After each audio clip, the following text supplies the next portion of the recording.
Hi guys! Panoorin niyo yung video ko sa YouTube channel. Speaking about I'm sharing about those information that's really happening right now in my life. There is someone out there that says, oh, you cannot work. You cannot work because of, I don't know the reason why. Maybe you are aware of. Once I started working, this someone who has contacted with those that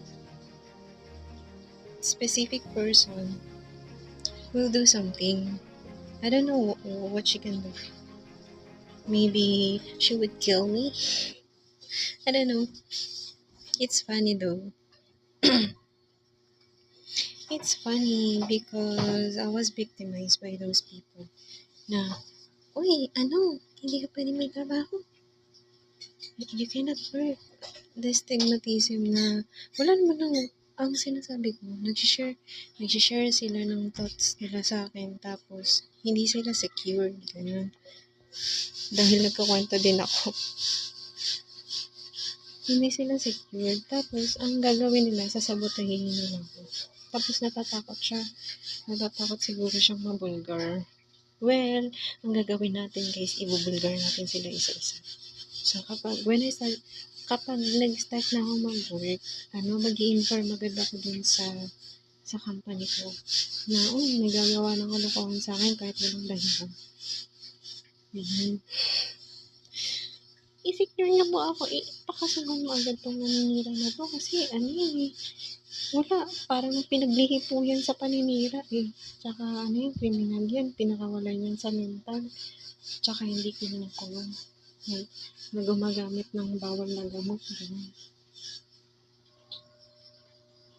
Obsessed siya. Too confidential to share yung iba pang information. Pero nakakatawa lang na pinagbabawalan ka mag-work ng ng source na to. Bakit? Bakit? Kasi mabubulgar. I don't know the reason why.